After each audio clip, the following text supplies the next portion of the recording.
Sejam muito bem-vindos ao EAD Unifatece. O futuro já começou.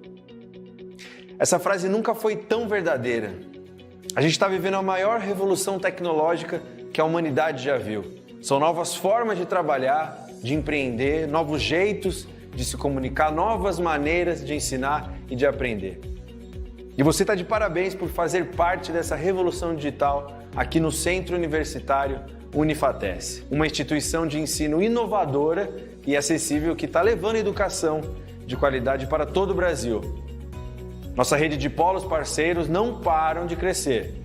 Já estamos presentes em todas as regiões do país.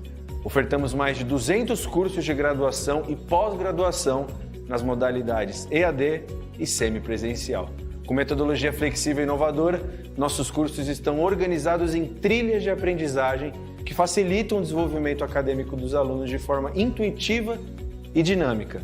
Além disso, nossos estudantes têm suporte e acompanhamento pedagógico constantes com o melhor time de professores e tutores do Brasil.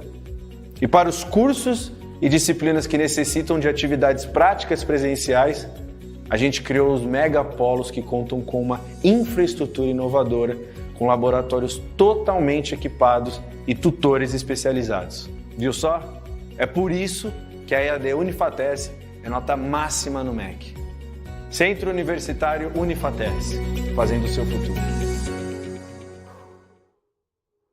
Olá, caros alunos, eu sou seu professor André Andrian, de Agricultura de Precisão, e vamos para a nossa aula de revisão. Vamos recapitular tudo aquilo que nós vimos durante a aula?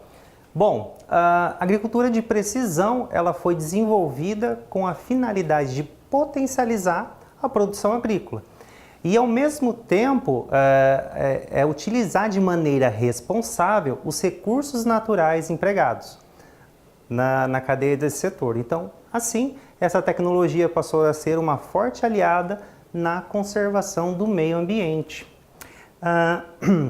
Na unidade 1, nós vimos os princípios da agricultura de precisão. Quais foram os tópicos? Conceitos da agricultura de precisão, sistema de navegação global por satélite, sistema de direção automática para tratores e sistema de direção automática para os equipamentos e os sensores embarcados. A AP ela é considerada, então, uma técnica de manejo que ela leva em consideração a variabilidade espacial. Então, lembrando que um espaço, uma área, ela não é homogênea, ela tem uma característica, própria. Então, há uma variabilidade espacial e temporal e possibilita a utilização de insumos de maneira assertiva e racional, visando não apenas o retorno econômico, mas a sustentabilidade do sistema. Então, nós vimos que, mesmo em áreas pequenas, como pegamos ali uma pequena área da fazenda, em torno de 2,8 hectares, há uma heterogeneidade na área, Então, cada ponto que nós vimos, ele representou um valor distinto. E com isso a gente conseguiu criar um mapa de fertilidade. Então, há uma variabilidade espacial. Quais são as bases da AP, ou agricultura de precisão? Primeiro é leitura, Segundo, a interpretação desses dados. Então, primeiro a gente faz essa leitura, essa observação, e depois nós lemos esses dados. E a partir daí, a gente faz a tomada de decisão. Relembrando também os passos aí da agricultura na humanidade, A agricultura aí, nos seus primórdios, classificado como uma agricultura de subsistência, onde se utilizava animais para tracionar os implementos rudimentares, ela era classificada como uma agricultura 1.0. Aí, a partir de 1950, ela começou a desenvolver.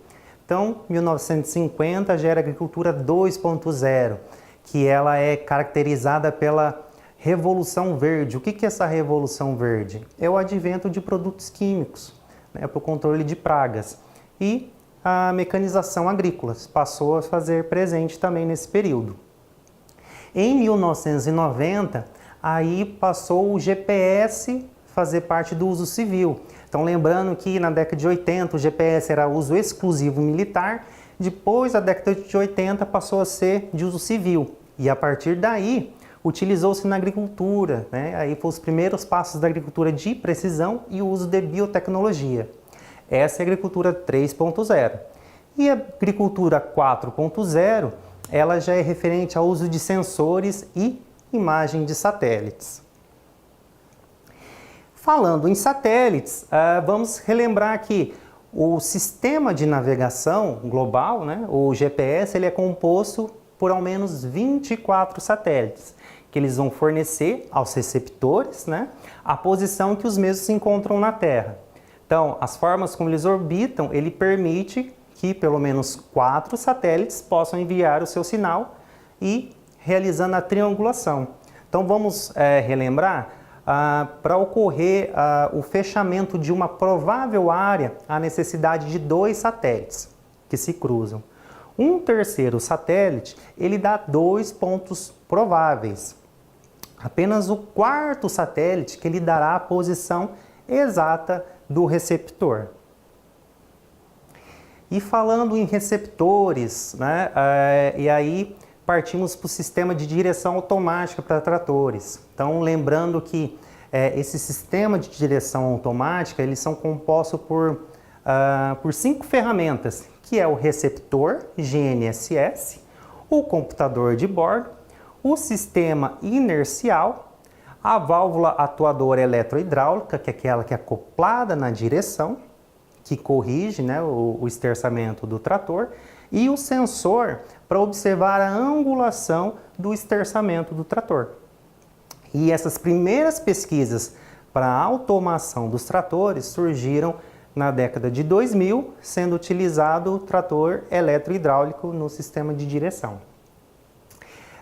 E aí, falando de direção automatizada dos tratores, vamos lembrar aí que existem 2 métodos, né, de posicionamento, que é o método absoluto, que você pode utilizar, e o método diferencial. Então, como a gente pode observar ali na figura A, o método absoluto, o receptor ele está diretamente no trator. Esse método, ele não é tão preciso quanto um segundo método, mas ele é mais prático, né? O segundo método, que é o diferencial, como vocês podem observar, ele possui uma torre, né? Então, essa torre ela faz o intermediário entre o satélite e ele emite para o trator por ondas via rádio. Isso torna-se o trajeto muito mais preciso. Entretanto, você fica limitado às distâncias. Então, esse tipo de tecnologia limita aí uma distância de uns 10 quilômetros. E aí, em relação ao trajeto do trator, aí nós temos também a barra de luzes, né? Então, ele é um método aí também de direcionamento via satélite, e as barras de luzes, elas auxiliam o operador ou o sistema quando ele é autônomo, né? Então, nós temos aí 2 tipos de barra de luz. Uma barra de luz mais simples, representada pela letra A, que ela só acende as luzes que pode orientar o operador ou o sistema, se ele for automático, a corrigir a sua rota, ou uma mais moderna, que já possui já um visor, um painel, que ela mostra exatamente o trajeto a ser percorrido. Em relação ao sistema de direcionamento automático e orientado por GPS, normalmente eles seguem o rodado do trator. E isso pode causar erros durante algumas operações. E é por isso que inventaram um sistema de direção automática para os equipamentos. Então, não apenas os tratores têm esse sistema de trajeto, mas os implementos também e de correção.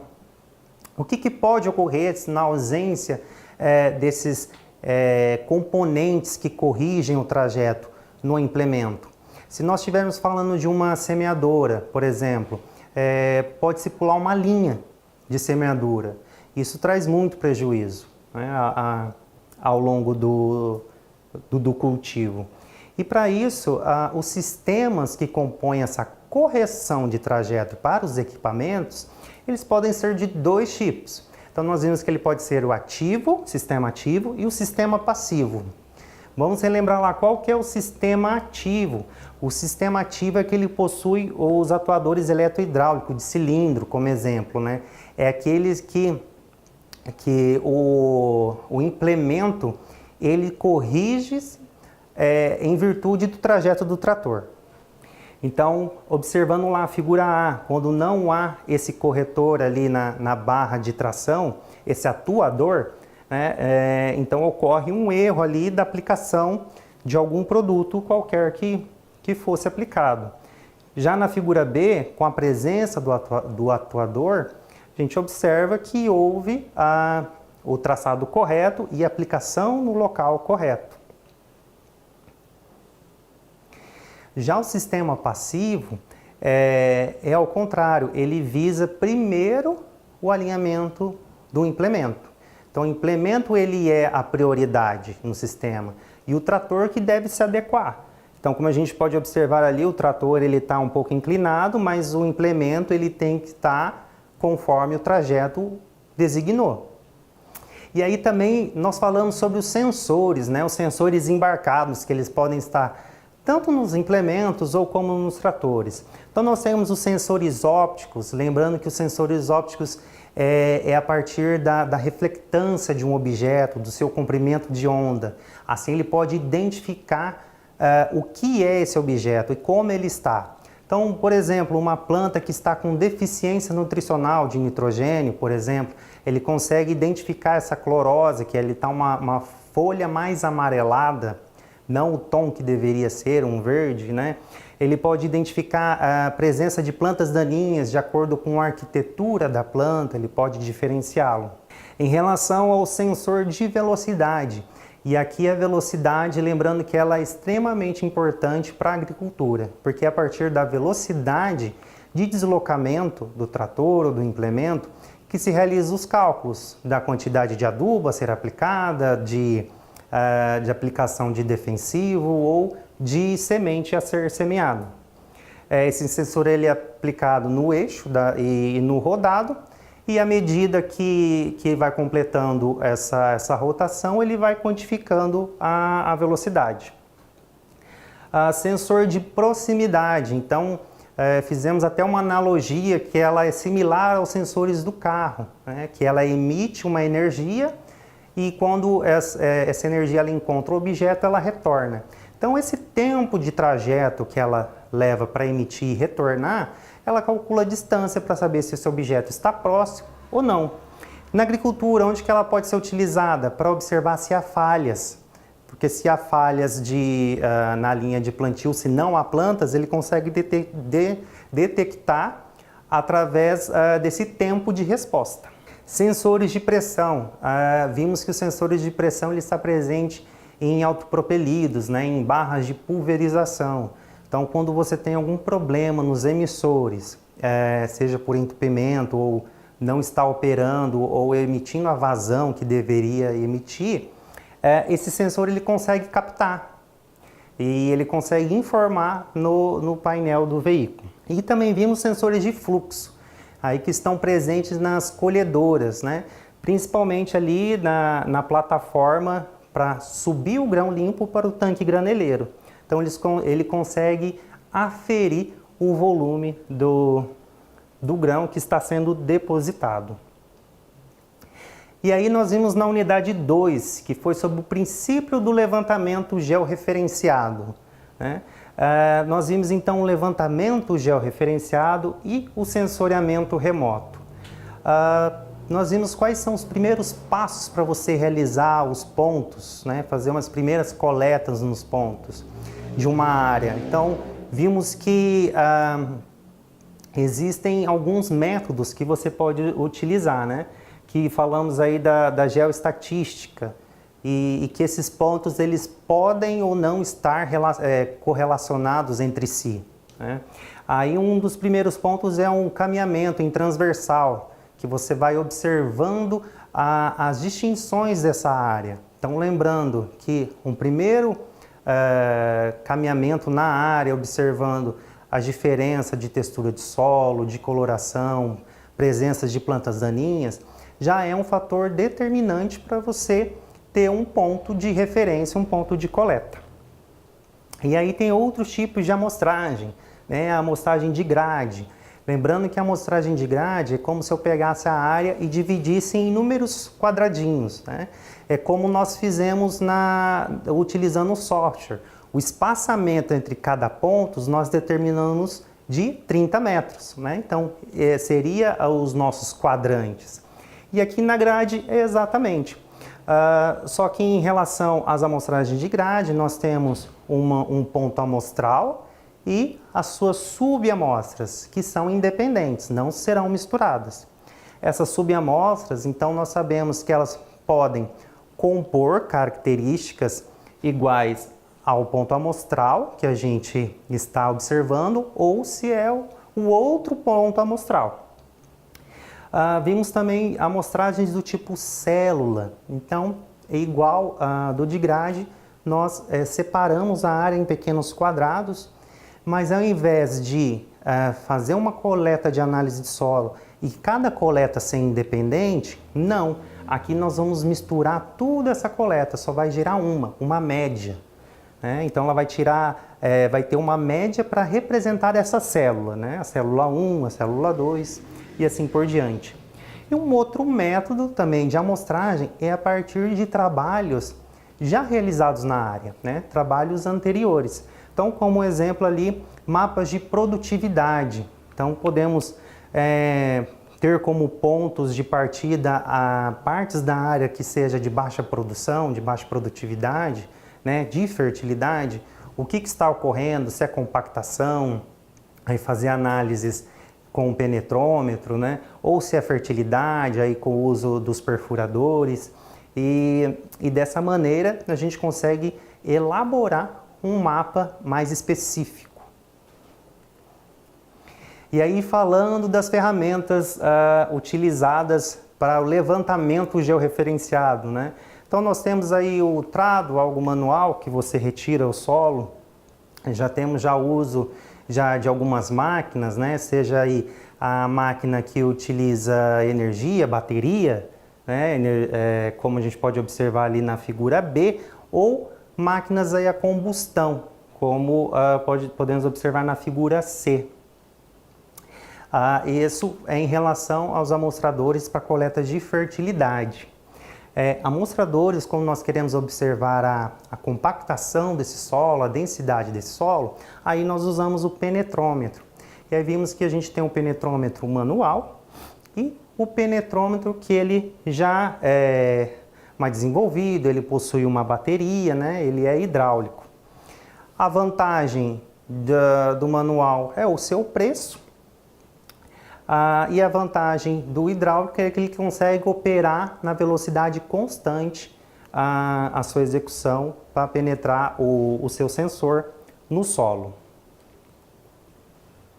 Vimos também a ferramenta responsável pelas análises aí, físicas também, mas da parte estrutural do solo, né? A capacidade que esse solo tem de reter água em seus poros. E esta análise, a gente fala que é uma análise indeformada. Então, relembrando o que são essas análises indeformadas, diferente das outras análises onde nós retiramos o solo, né, com trado, cavucamos de qualquer maneira, esse não, é todo cuidado, porque a estrutura natural do solo, no seu estado natural, ele deve ser mantido, como vocês podem observar na figura C, né? Então, relembrando aí, através da figura A, os anéis que eles são colocados no solo e retirados, e através da quantificação desses poros, a gente consegue estimar aí a capacidade de campo. Então, relembrando o que é capacidade de campo? É a capacidade que o solo tem de reter água. Isso é fundamental para um projeto de irrigação. Outras ferramentas aí, não só focando a parte do solo, mas focando aí a cultura. Então, nós temos as ferramentas para monitoramento de pragas, né? Pragas e doenças. Então, ali, como a gente pode observar o pano de batida para observar pragas, percevejos, né? Na cultura da soja. a localização de estar ocorrendo esse plano de batida, essa análise, né? E colocar isso no mapa em relação ao caça-esporo. Então, verificar a presença de esporo, de ferrugem, da mancha ramulária, se há na área. E com isso você pode até criar não apenas um mapa do local de produção, mas um mapa da região mesmo, produtora de uma cidade, se há presença ou não do inóculo da doença. E aí vimos também o sensoriamento remoto. Então, o que é o sensoriamento remoto? É eu avaliar um objeto, não necessariamente estando presente, né? E aí o sensoriamento remoto ele é caracterizado como obtenção de informações de um objeto sem que ocorra o seu contato físico. E aí são 3 pontos básicos do sensoriamento remoto. É a fonte, o alvo e o sensor, né? E dentro dele é a radiação eletromagnética. Então, relembrando que cada objeto ele possui uma reflectância, esse objeto que ele reflete, né, da radiação solar, um comprimento de onda específico. E esse comprimento de onda é o que caracteriza a sua cor, né? Então, cada cor ela possui um comprimento de onda, uma reflectância característica. E aí esse é o espectro da luz visível. E os satélites, eles não observam apenas o da luz visível, né, que a gente fala o RGB, que é o green, o red e o blue, mas eles conseguem ver também o infravermelho. E essa capacidade que esses satélites têm, e aí eles até são chamados de multiespectrais, porque eles possuem várias bandas, e essas bandas estão relacionadas às suas cores, né, que ele consegue captar, nós conseguimos observar e distinguir um objeto de outro. Então, a gente pode observar lá a distinção da água em relação à vegetação, em relação ao solo. Então, curvas características da reflectância da água, solo e vegetação verde, eles são representados por essas faixas espectrais de absorção de radiação eletromagnética associado ao pigmento de água. Em relação aos tipos de sensores, então nós vimos aí que os sensores eles podem ser sensores do tipo passivo e sensores ativos, né?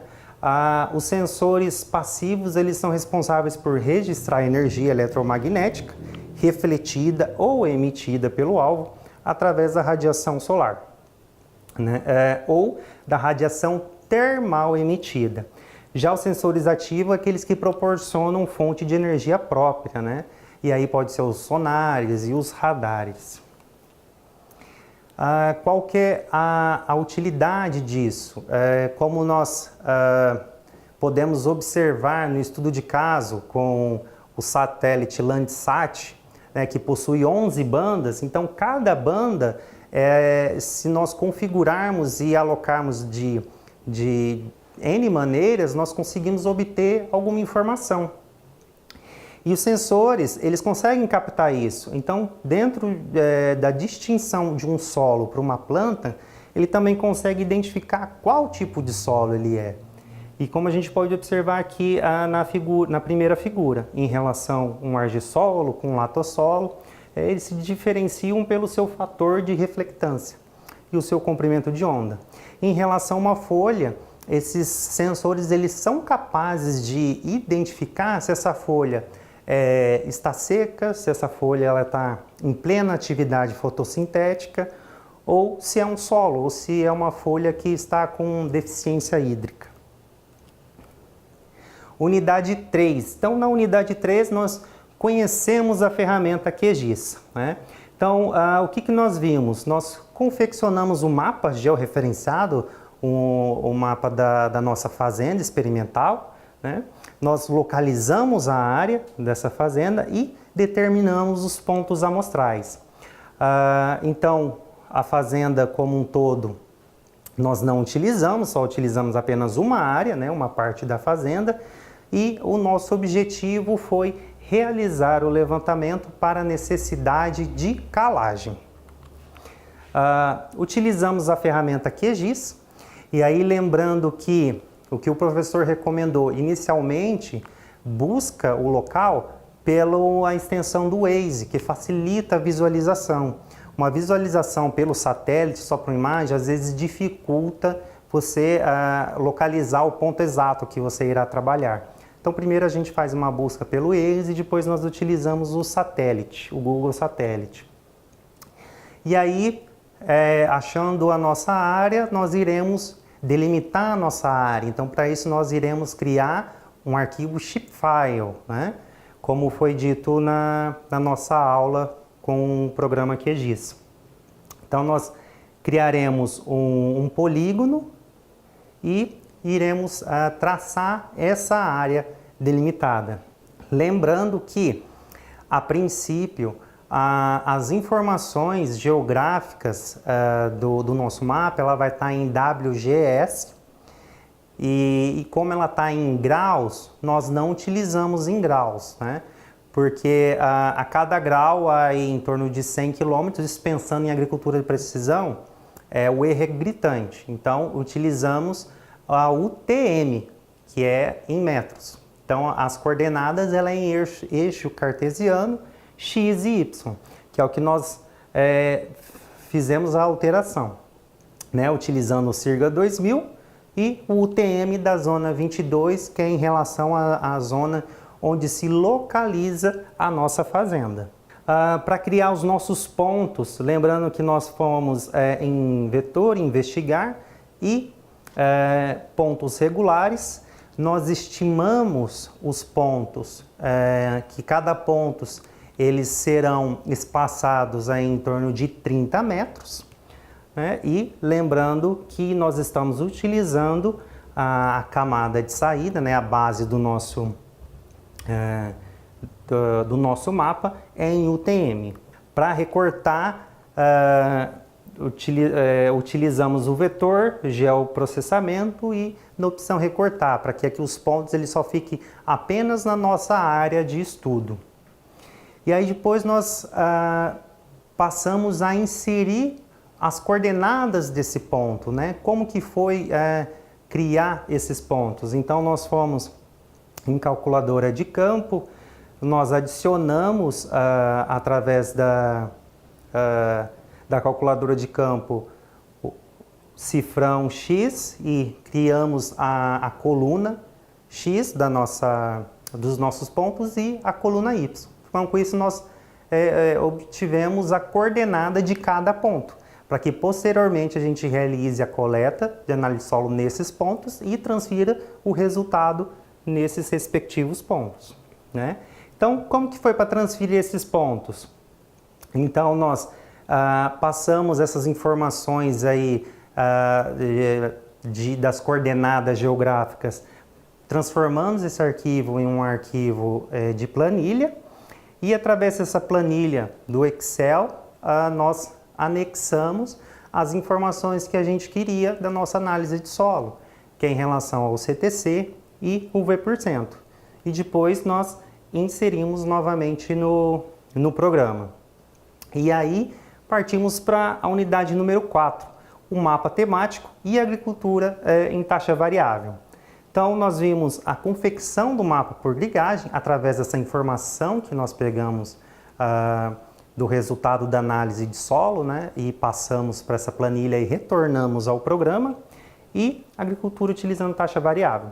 Então, relembrando que para a gente realizar o mapeamento da necessidade de calagem, nós utilizamos uma extensão, um complemento dentro do programa QGIS, que ele é o Saga, né? Então, nós fomos lá, utilizamos o Saga, fomos no ícone de Raster Creator e Raster Creator Tools e Ordinary Kriging. Nós criamos então o mapa por grigagem. Aqui em relação à janela, o que nós seguimos o passo? Em relação aos pontos, foram 29 pontos que o software detectou a cada 30 metros. Né? A gente seguimos esse passo, o search range local, todos os pontos.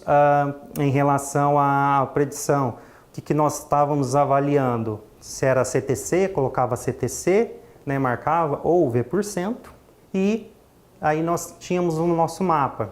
Entretanto, ele estava com bandas de cinza, né? Então, para passar esse mapa para colorido, a gente tinha que passar pela banda simples falsa cor, que aí nós íamos lá em propriedades dessa camada que nós criamos, né? E íamos alterar essa coloração, indo no tipo de renderização, né? Passando para a banda simples falsa cor, invertendo a coloração e deixando ela em espectral, né? Representando.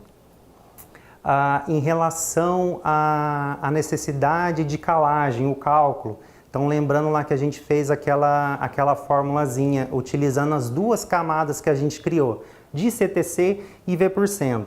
Então a fórmula era a CTC vezes, né, parêntese, perdão, abre parêntese, CTC vezes, abre parêntese, 70, que era a nossa cultura hipotética, que ela necessitava de uma saturação de 70%, menos o V, que nós obtivemos na análise, fecha parênteses, fecha o outro parênteses, que é em relação ao primeiro lá, e divide por 100 vezes o fator 1,25.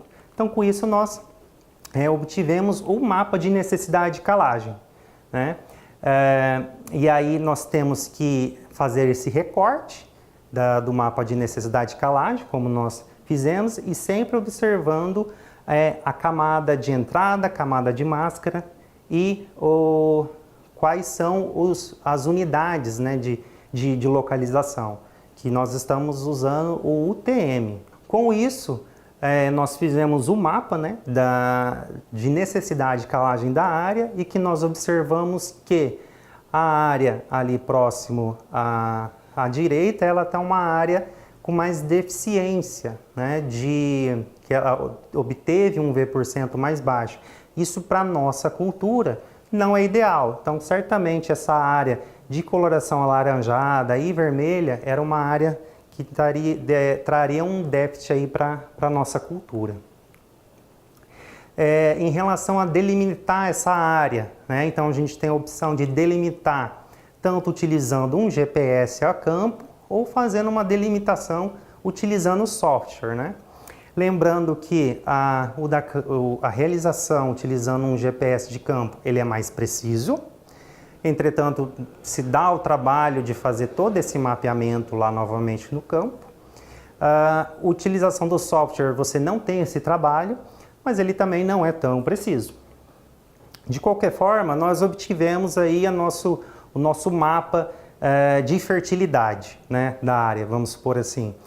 E nós podemos, então, utilizar a agricultura em taxa variável. O que é? É utilizar os insumos que nós queremos de acordo com o potencial dessa área. O que ela mostrou para mim, né?